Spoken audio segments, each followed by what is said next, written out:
Hi friends, എൻ്റെ തൈപ്ലാവിലൊക്കെ ചക്കയുണ്ടായി കേട്ടോ.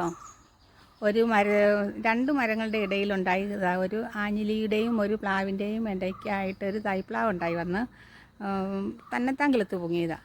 എന്തേ നിറയെ ചക്കയൊക്കെ ഉണ്ടായി. കൊള്ളാം, സന്തോഷമായി. ഹലോ ഫ്രണ്ട്സ്, എൻ്റെ ആപ്പിൾ ചാമ്പ നിറയെ പൂവിട്ട് നിൽക്കുന്നത് കണ്ടോ. ഒരിക്കലും മോൻ കുറേ ഇത് കൂട്ട് ചാമ്പങ്ങ കൊണ്ടുവന്ന്, ആപ്പിൾ ചാമ്പങ്ങ. അത് ഞാൻ അതിൻ്റെ കുരുവൊക്കെ പാകി കിളിപ്പിച്ച് ഇപ്പോൾ അതേ പൂവിട്ട് സന്തോഷമായി. ഇത് നമ്മളിലെ ഹാപ്പി ഹോർമോൺസൊക്കെ ഇങ്ങനത്തെ കൃഷികളിലും പ്രകൃതിയോടൊക്കെ ഇണങ്ങി ജീവിക്കുമ്പോൾ ഹാപ്പി ഹോർമോൺസൊക്കെ റിലീസാകാൻ കാരണമാകും കേട്ടോ. നിങ്ങൾക്കും ചെയ്യാം കേട്ടോ.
ഇത് കണ്ടോ, ഞാൻ അബിയു തൈ കിട്ടാൻ വേണ്ടി ഫ്ലിപ്കാർട്ടിൽ നിന്നും ഓർഡർ ചെയ്തു. പക്ഷെ കിട്ടിയത് എന്താണെന്നറിയില്ല.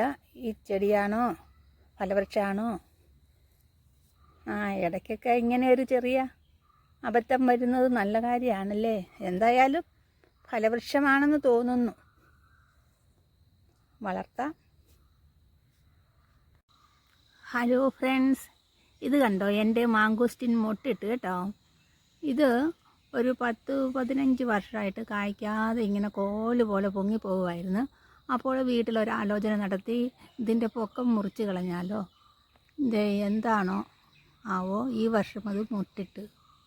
Thank you God. ഇത് കണ്ടോ, എൻ്റെ സ്റ്റാർ ഫ്രൂട്ട് ചെടി. ഈ ഫലവൃക്ഷം ഉണ്ടല്ലോ, നന്നായിട്ട് കായിടും, നന്നായിട്ട് പൂക്കളുണ്ട് കണ്ടോ. ഫലവും കിട്ടും, ഇഷ്ടം പോലെ കായ്കനികൾ ഏത് സീസണിലും ഉണ്ടെന്ന് തോന്നുന്നു. എപ്പോൾ നോക്കിയാലും ഇതിൽ ഫ്രൂട്ട്സ് കാണാം. പക്ഷേ ഇതിന് എന്താണാവോ, വലിയ കുഴപ്പമില്ലാത്ത ഫ്രൂട്ട്സാണ്, നല്ല ജ്യൂസിയാണ്. എങ്കിലും വലിയ ഡിമാൻഡില്ല. അത് ഇഷ്ടംപോലെ ഉണ്ടാകുന്നത് കൊണ്ടാണോ എന്താണോ ഇതിന് വലിയ ഡിമാൻഡില്ല. അയൽവക്കത്തെ കുഞ്ഞുങ്ങളോട് ചോദിച്ചാൽ പോലും അവർക്കും വേണ്ട എന്നൊക്കെയാണ് പറയുന്നത്. എനിവേ, അത് ഞാനൊരു ദിവസം കുടിച്ച് നോക്കി, നല്ല ജ്യൂസി ആട്ടോ, നല്ലതൊക്കെയാണ്, നല്ലത് തന്നെയാണ്, ടേസ്റ്റി.